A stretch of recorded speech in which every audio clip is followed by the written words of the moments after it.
This is Chris with True Damage Gaming. Here we have a Magic the Gathering arena video, and we're going to be playing today a Saproling Swarm deck. This list is almost entirely Legend or Legend VD's list. I'm only missing the Arugal's Bloodfast. Instead, I'm just running a single of Rask's Contempt, and I still have Path of Discovery in here. I do really like this card. Actually, it can really lead up to some very explosive turns. However, it is a little bit slow for what we're trying to do here, so I will likely replace it in time, but we'll see how it performs for now. I also need to work on our mana base a little bit, and of course our sideboard there. Now, I'm not going to go through the deck too much here, we'll just make a few points. Really the idea is just to swarm out the board with plenty of Saprolings. Early turns, it will definitely lose trades against things like Boros or, even Merfolk, for example. They will have stronger creatures to begin with. So your goal really is into turns 3 and 4 to really try to build up that wide board presence. Things with Song of the Freyalise can really lead to some very explosive turns. You can get up to your Tender Shoot Dryads, as early as turn 4, if not turn 3, depending what your draws are like. It's fantastic. Then of course you get that third Saga counter on there, and you can really swing in without having to worry about blockers or losing any creatures. So yeah, very powerful. That's really what you want to be seeing. If the game does go long, Tender Shoot Dryad can definitely close it out. It's more than a little susceptible to basically any kind of removal. We do have 4 of them though, and they're definitely our bomb for this deck here. And the single of Immortal Sun is very powerful. If you can stick that on the board and stall the game out, you're going to be drawing things out, flooding the board, everything's getting pumped up as well. Super strong. So let's just jump in. How we do. Oh yeah, I did make a couple of changes there, so make sure we save that. So,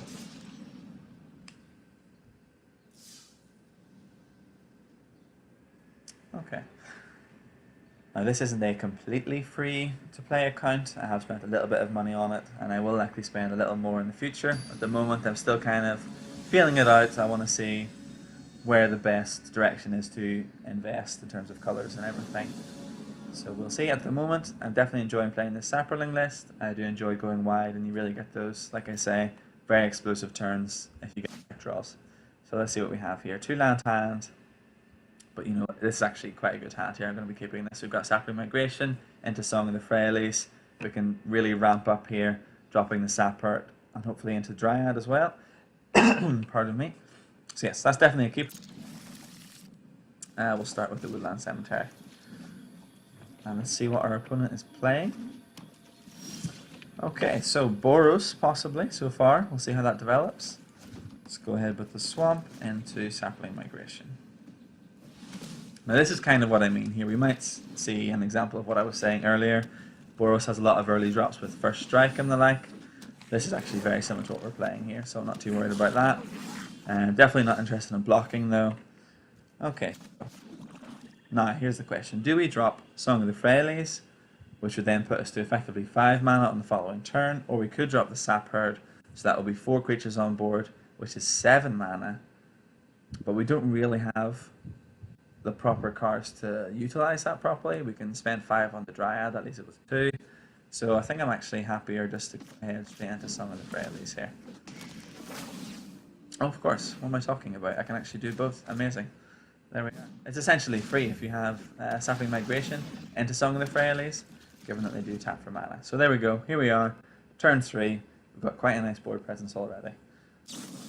Right, Lightning Strike straight onto the Sap Herd. Not too worried about that. He's already left behind a Saproling.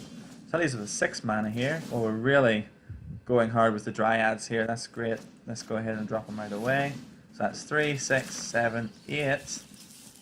Definitely not attacking yet. That's 9 permanents. At the start of my next turn, all being well, that will put us to 10 permanents we're going to ascend. And this is really an example. There you go. You just packed it in. It's a great example of the explosive turns that Song of the Freyalise can give you. You just really run away with the game here. Now that wasn't really much of an example of a game. We'll jump into another one here. We obviously just got off the ground for our opponent there. There's 100 gold. Very nice. Now, things that this deck is very weak to would be the likes of Ritual of Suit, there's Fiery Cannonade, basically any kind of board wipes. It can be very hard to rebuild. Obviously, you just want to be careful and not flood out the board too hard if you're playing against some kind of control deck or something like that. But that's really where the nuance in the deck does lie. As opposed to something like Mono Green Elves, if you've seen that, which has, you know, ridiculous draw engines. You can flood the board, refill your hand at the same time. So in that way, I would say the Elves is probably stronger. However, I'm more than happy to go ahead with Saprolings here and see how this plays out. I want to make sure I've got it fully upgraded, get the sideboard set up and everything with Vraska, so we do have some draw there. I'm interested in basically being able to side in some powerful tools against control so that we can drag the game out and still have a chance, because at the moment 1 or 2 board wipes really leaves you in a very poor spot. This is quite a long waiting time here, which is unusual. Sorry about that. Draw. Interesting. Looks like I've never seen that before. That's fascinating. Maybe we've matched up with someone and they've left or something like that. Well, not to worry. Let's jump back into the queue again. If you're still here, thanks for sticking with me. Not to sound like a broken record, but if you do want to go ahead and subscribe, leave a comment and like the video, go ahead and do that. Obviously I'm only starting out here, so that would be a huge help to me.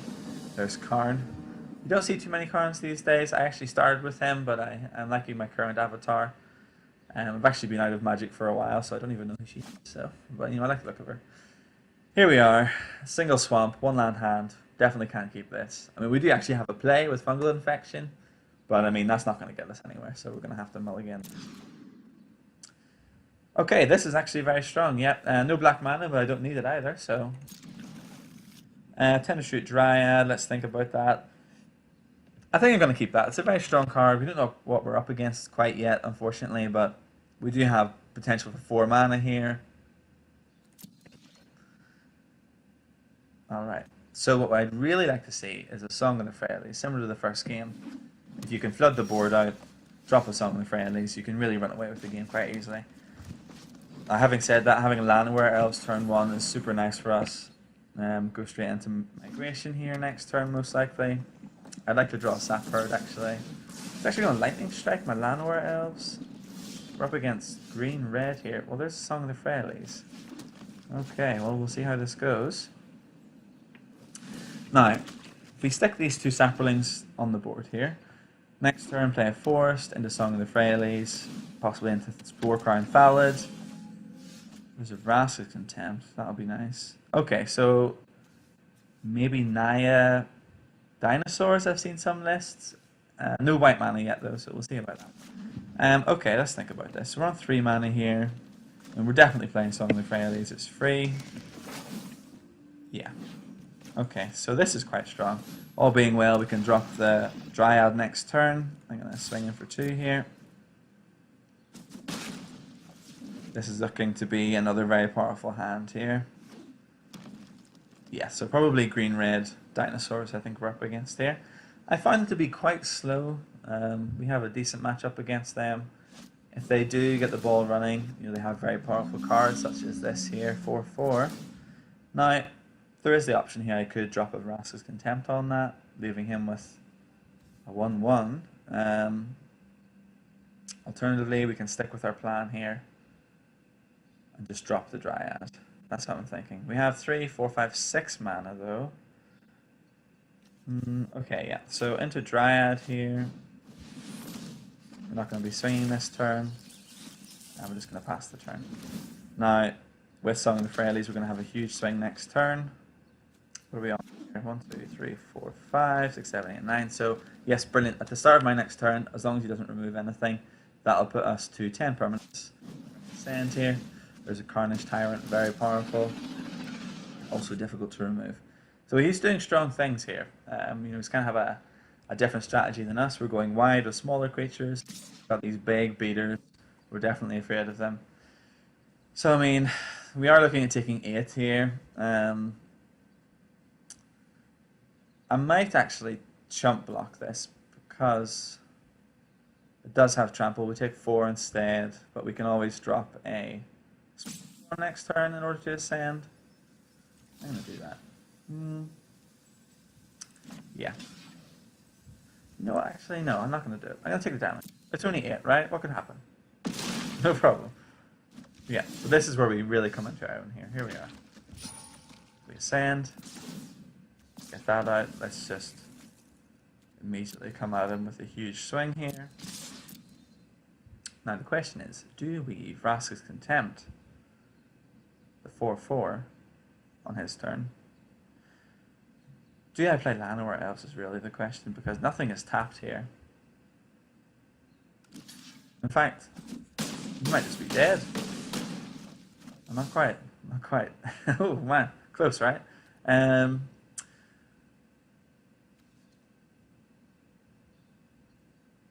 So we're only on 3 mana here, actually.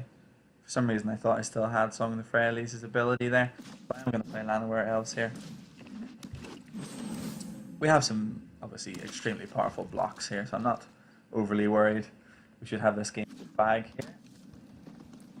But we'll see. Perhaps my opponent will pull out some sort of trick. Trample Haste, okay. Well, I can respect that. He's coming straight at me. Unfortunately for him, we do have a lot of blocks. So I can just eat his board alive. And we'll double block that. There we are. 1 green mana open. Might of the Mass is the only thing I could really think of that could get through for some damage, but even that wouldn't be enough. So, yet again, Song of the Freyalise has really come through strong for us here. It's only on 1 mana, we'll just go for the full swing. There we are, it's nice to see. Minus 19, amazing. Alright, we'll play one more game after this.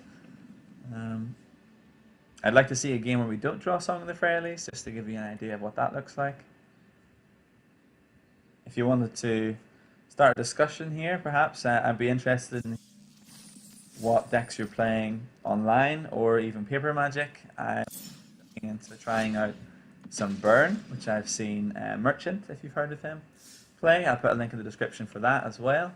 I've yet to play it, but I'm going to be taking that to my LGS on Friday.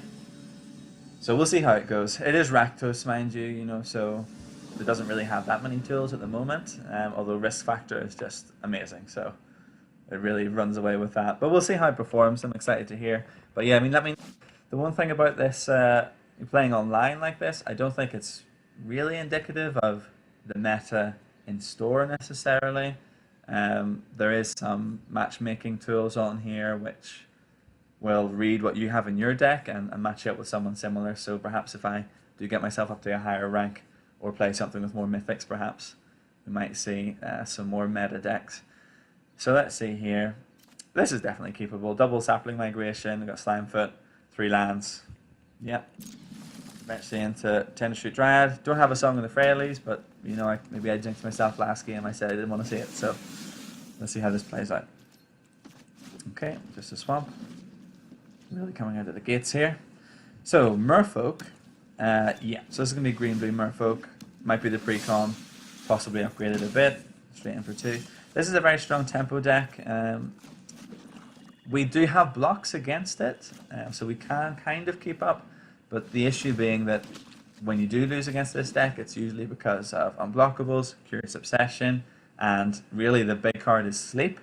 If you have a big board state built up, obviously that's likely to happen against them. We're both building up board states, but given they're playing blue, they do have that advantage. So here's an interesting choice. I could double block onto this. Obviously that's unblockable. I don't think I want to do that. We do want to build up some sort of board state. Next turn I can drop a Slimefoot here, which will be a better blocker anyway. So we'll just take the 4.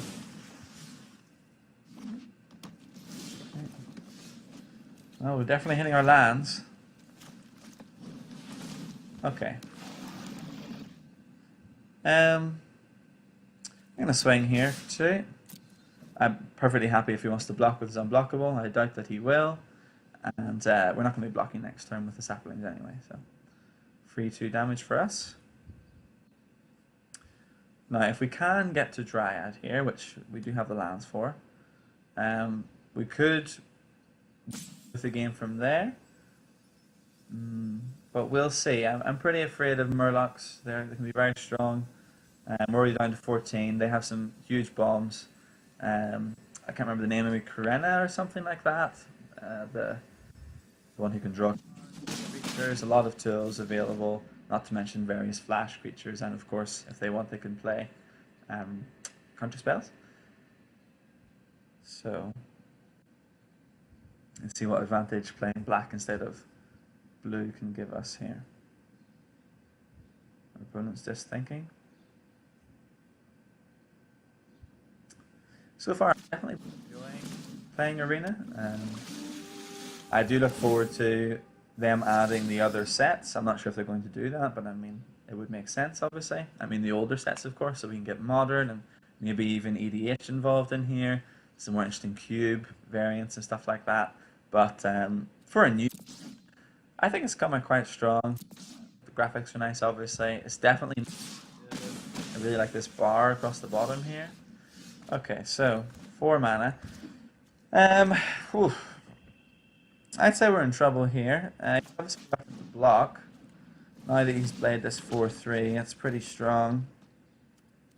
Sit back in my creatures here, so we have some blocks available.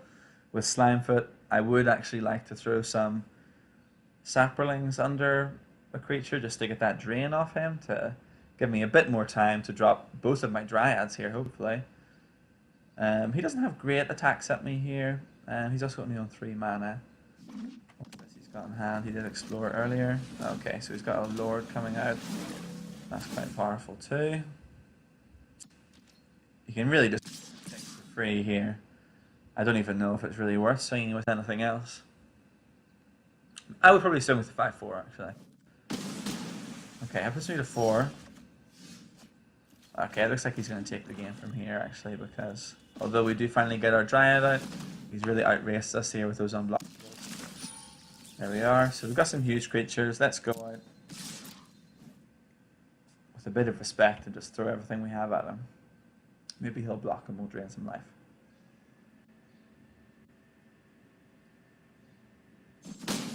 Alright. Down to 4, so we weren't doing too badly actually. But you know, that will be the game. That's a good game there. Alright, like I say, if you did like the video, please give me a like. You can subscribe if you want to. I'm planning on uploading some more videos in future. If there's any other decks you'd like me to build towards, let me know. And other than that, have a great day and thanks for watching. Bye now.